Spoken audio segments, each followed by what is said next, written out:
Good morning to all. I am Himanshu Srivastava.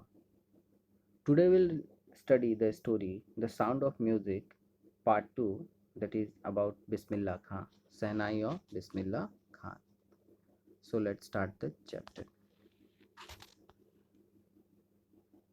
In the introduction, the lesson is about Ustad Bismillah Khan. He was a renowned Sahnai player in India. He's a legend because he did something which has historical significance. He played the Sahnai on the day India got independence, that is 15th August 1947, at the Red Fort before the Prime Minister of India, Pandit Jawaharlal Nehru, gave his speech. Before that, Bismillah Khan played the Sahnai in order to signify something auspicious. Something auspicious for the whole country was about to happen. India was about to get freedom.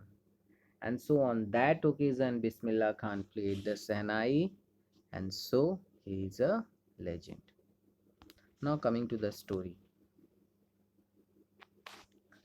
Emperor Aurangzeb banned the playing of a musical instrument called pungi in the royal residence, for it had a shrill, unpleasant sound. Pungi became the generic name for reeded noisemakers. Pungi was a musical instrument, the predecessor of the Sahnai. When the Mughal ruled India before the Britishers came, there was a very famous Mughal ruler named Aurangzeb. He did not allow the pungi be played in his royal residence because he felt that it had a shrill, unpleasant sound. So, any musical instrument which is made with the reeds, like we have flutes, clarinets, they all are classified as pungi. And so, pungi is a broad term for any type of instrument which uses wind to produce sound. Few had thought that it would one day be revived. A barber of a family of professional musicians who had access to the royal palace decided to improve the tonal quality of the pungi. As Aurangzeb has banned all these reeded noisemakers, he had banned pungi in his royal residence. No one thought that one day such noisemakers, such instrument which made unpleasant sound, would be played and their sound would be liked by the audience. No one has thought that. As the pungi had an unpleasant sound, there was a barber who belonged to a family of professional musicians, and he wanted to play the pungi. But he knew that the sound produced by pungi was unpleasant, so he decided to improve the sound, means improve the quality of sound of pungi. So he chose a pipe with a natural hollow stem that was longer and broader than the pungi, and made 7 holes on the body of the pipe. When he played on it, closing and opening some of the holes, soft and melodious sounds were produced. He played the instrument before royalty, and everyone was impressed. So the barber took a pipe which was hollow stem. It was longer and broader than the pungi. He made 7 holes on the body of the pipe. Then he blew air into the pipe and closed and opened different holes. He found that the soft and melodious sounds were produced when he did like this. When the barber played this instrument in the royal court, everyone was impressed. They liked the sound. The instrument, so different from pungi, had to be given a new name. As the story goes, since it was first played in the Shah's chambers and was played by a nai, the instrument was named the Sahnai. The royal court thought that this instrument was different from the pungi, and so it should have a different name also. Now there is a story behind the name given to this instrument. This instrument was played for the first time in the royal residence of the Shah. Shah was a name given to king, and the nai had played it for the first time. Nai is a Indian word. That's why it is called Sahnai. So the first part is Seh, which stands for Shah, and the second part is Nai, that is barber. So this instrument was named as Sehnai. The sound of Sehnai began to be considered auspicious, and for this reason, it is still played in temples and is an indispensable component of any North Indian wedding. In the past, the Sehnai was part of Naubat or traditional ensemble of 9 instruments found at royal courts. The sound which was produced by Sehnai was considered to be a good omen, and so it was played on good occasions. You can hear Sehnai being played at many temples and wedding also. The Sehnai was a part of the Naubat. Naubat is an Urdu word and it means traditional ensemble, that means traditional group of 9 musical instruments. You may say Navaratna also. These 9 musical instruments were played at the royal court and Sehnai was also a part of that Naubat. Till recently, it was used only in temples and weddings. The credit for bringing this instrument onto the classical stage goes to Ustad Bismillah Khan. The Sehnai was played at the king's court, in temples, and at weddings. It was used on stage in performances, and the credit for that goes to Ustad Bismillah Khan, who was a legendary Sehnai player, and people wanted to hear him play the Sehnai. Means he was very famous for playing Sehnai. When Bismillah Khan was 5 years old, he lived in an old estate named Dumrao in present day Bihar. He used to play gilli danda, an old sport quite similar to cricket. So this is telling about Bismillah Khan. He would regularly go to the nearby Bihariji temple to sing the Bhojpuri Chaita, at the end of which he would earn a big laddu weighing 1.25 kg, a prize given by the local Maharaja. This happened 80 years ago, and the little boy has traveled far to earn the highest civilian award in India, the Bharat Ratna. As he would go to the nearby Bihariji temple, although Bismillah Khan was a Muslim, he would go to the temple and he would sing this song, Chaita, in Bhojpuri language. When he would finish reciting the song, he would get a big laddu as reward, and the weight of the laddu was 1.25 kg. This was a prize given to Bismillah Khan by local Maharaja for singing the Chaita. Here, the writer says that this incident occurred when Bismillah Khan was 5 years old and that he would get the laddu as a reward, and after 80 years, what had he got? He had got Bharat Ratna. Born on 21st March 1916, Bismillah belongs to well-known family of musicians from Bihar. His grandfather Rasul Baksh Khan was the Sehnai Nawaz of the Bhojpur King's Court. His father Pagambar Baksh and other paternal ancestors were also great Sehnai players. Means the young boy took to music early in life. He had got the music from his parents. Bismillah Khan was born on 21st March 1916 in a family of musicians in Bihar. The lineage of his father's side was full of great Sehnai players. We can say that Bismillah Khan acquired the skill of playing the Sehnai from his ancestors. His grandfather was a great Sehnai player. He played the Sehnai in the court of the Bhojpur king. His father and all paternal ancestors were also great Sehnai players. Bismillah Khan also started learning music at an early age. At the age of 3, when his mother took him to his maternal uncle's house in Banaras, Bismillah was fascinated watching his uncles practice in the Sehnai. Soon Bismillah Khan started accompanying his uncle Ali Baksh to the Vishnu temple of Banaras, where Baksh was employed to play the Sehnai. When Bismillah Khan was just 3 years old, his mother took him to her parents' house, to his maternal uncles. They lived in Banaras. And when Bismillah Khan saw his maternal uncles play the Sehnai, he was attracted towards it, and he also wanted to learn playing it. He started going with his uncle Ali Baksh to the Vishnu temple in Banaras. Ali Baksh was on a duty to play the Sehnai at the Vishnu temple of Banaras. Ali Baksh would play the Sehnai and Bismillah would sit captivated for hours on end. Slowly, he started getting lessons in playing the instrument and would sit practicing throughout the day. For years to come, the temple of Balaji and Mangala Maya and the banks of the Ganga become the young apprentice's favorite haunts where he could have practice in solitude. When Bismillah Khan saw his uncle Ali Bux play the Sanai, he would get attracted towards it, that he would sit there for hours, listen to him play the Sanai.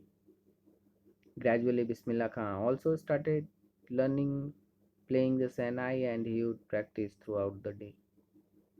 He never got tired. He was so captivated by the Sanai. Captivated means attracted. For many years, Ustad Bismillah Khan remained in Banaras. He would visit the temple of Balaji, temple of Mangla Maya, and would remain on the bank of river Ganga, where he would practice playing the Sanai all by himself. The flowing waters of the Ganga inspired him to improvise and invent ragas that were earlier considered to be beyond the range of the Sahanai. At the age of 14, Bismillah accompanied his uncle to the Allahabad Music Conference. Here we come to know about the talent of Ustad Bismillah Khan. Means he was so inspired and motivated by the river Ganga that river Ganga provoked him to improve his performance, and he also invented many ragas that were considered impossible to be produced by a Sahanai. Ustad Bismillah Khan worked hard and invented different sounds with the Sahanai. When Bismillah Khan was 14 years of age, he accompanied his maternal uncle Ali Bux to the Allahabad Music Conference. At the end of his recital, Ustad Faiz Khan patted the young boy's back and said, "Work hard and you shall make it." With the opening of the All India Radio in Lucknow in 1938 came Bismillah Khan's big break. He soon became an often heard Sahnai player on radio. When India gained independence on 15th August 1947, Bismillah Khan became the first Indian to greet the nation with his Sahnai.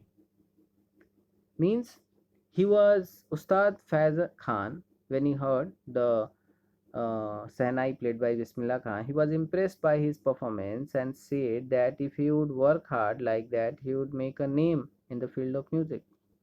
When the All India Radio started its radio station at Lucknow, Bismillah Khan started performing there. His Sahnai performance would be on air. He was the first Indian to greet the entire nation through his Sahnai. He played the Sahnai from the Red Fort on the memorable day of 15th August 1947. He poured his heart out into Rag Kafi from the Red Fort to an audience which included Pandit Jawaharlal Nehru, who later gives his famous Tryst with Destiny speech. Bismillah Khan has given many memorable performances both in India and abroad. His first trip abroad was to Afghanistan, where King Jahir Shah was so taken in by the maestro that he gifted him priceless Persian carpets and other souvenirs. Means that the raga was played by Ustad Bismillah Khan on the occasion of independence was Rag Kafi. He played it from the Red Fort, and after his performance, Prime Minister Pandit Jawaharlal Nehru gave his famous speech Tryst with Destiny. Bismillah Khan gave many performances in India and abroad. Some of them were memorable, like one of Afghanistan, where the king of Afghanistan, King Jahir, he really liked Bismillah Khan's performance and gifted him many things which were made in Afghanistan, like Persian carpets, etc. The king of Afghanistan was not only one to be fascinated with Bismillah's music. Film director Vijay Bhatt was so impressed after hearing Bismillah play at the festival that he named a film after the instrument called Goonj Uthi Sehnai. The film was a hit, and one of Bismillah Khan's composition, Dil Ka Khilona Hai Toot Gaya, turned out to be a nationwide chartbuster. There were many other people also who were attracted to Bismillah Khan's Sehnai. Goonj Uthi Sehnai was name of a Hindi movie which was made by Vijay Bhatt, and He was a film director. He really liked the sound of Sahnai played by Bismillah Khan. That's why he gave the name his movie as Gunj Uthi Sahnai.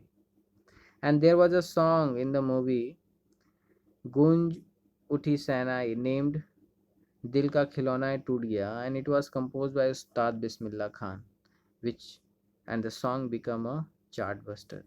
Means it broke all the records.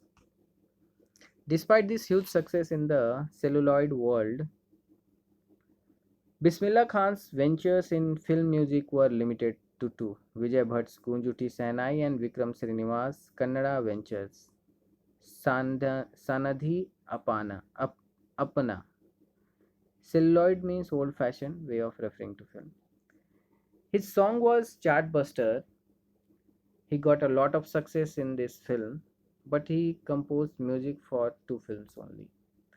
And the name was Gunjuti Sainai by Vijay Bhatt and Kannada movie by Vikram Srinivas called Sanadhi Appana. Ustad Bismillah Khan would say that he did not like the artificial world of films and the glamour that was there in the film world. That is why he did not compose music for many movies.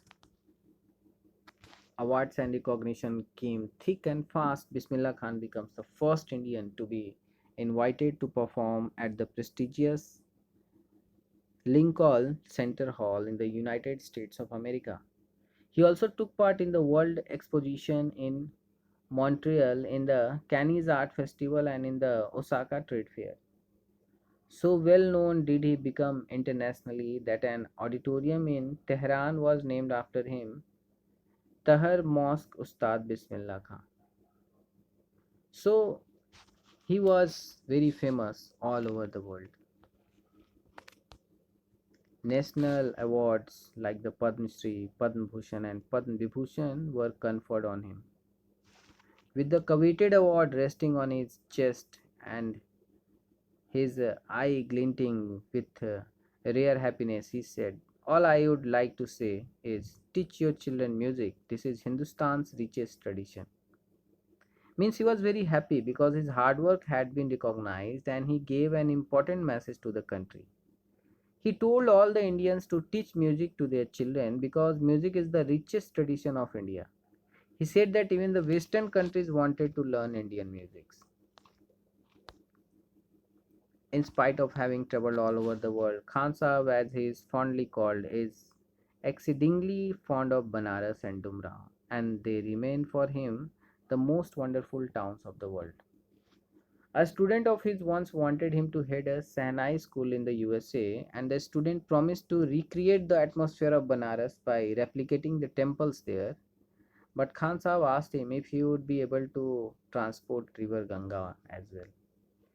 Although Ustad Bismillah Khan had traveled all over the world, he was given so much respect and recognition, he remained rooted. Banaras, where he learned music, and Dumraon, where he was born, brought up, were the most wonderful towns for him. He was so down to earth that although he had traveled all over the world, still he was attached to his birthplace.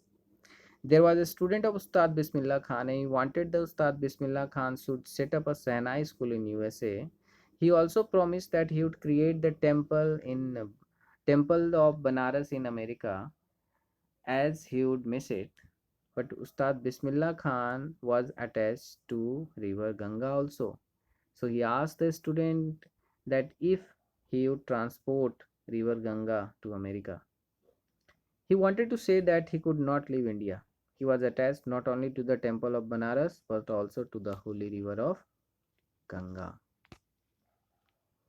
Later he is remembered to have said, "That is why whenever I am in a foreign country, I keep yearning to see Hindustan. While in Mumbai, I think of only Banaras and the holy Ganga, and while in Banaras, I miss the unique Matha of Tumrao." Ustad Bismillah Khan said that whenever he visited any foreign country, he want to see India, Hindustan. He want to return to India. And then he says that when he was in India, he yearned to visit Banaras and the Ganga River. And when he is in Banaras, he missed his birthplace Tumrao and the Matha where he sang Chaita.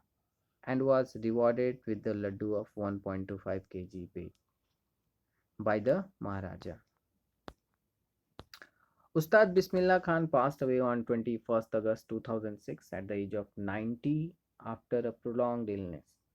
He was given a state funeral and the government of India declared one day of national mourning. Ustad Bismillah Khan's life is a perfect example of the rich cultural heritage of India, one that effortlessly accepts that a devout Muslim like him can very naturally play the Sena even every morning at the Kasi Vishwanath temple. Means Ustad Bismillah Khan, he had been ill for a long time and he died on 21st August 2006 at the age of 90. The entire country mourned the death of the legendary musician, and there was a holiday for one day and he was given a state funeral. Here the writer says that Ustad Bismillah Khan was a perfect example of the rich cultural heritage of India. His work was beyond the religion barrier. Although he was a strict Muslim, he followed the Muslim laws, but every morning he would play the Sahnai at the Kasi Vishwanath temple, which was a Hindu temple. Means it shows that he did not have the barriers of religion in his mind. He was a true Indian. He considered music to be India's richest cultural heritage. So this is the story, and now this is the summary. I hope this will also help you out to understand the story about the life and achievements of Bismillah Khan. This is second. The explanation is also given here. It has been summarized, and this is the last one. So I hope this will help you out to understand the story clearly. Thank you.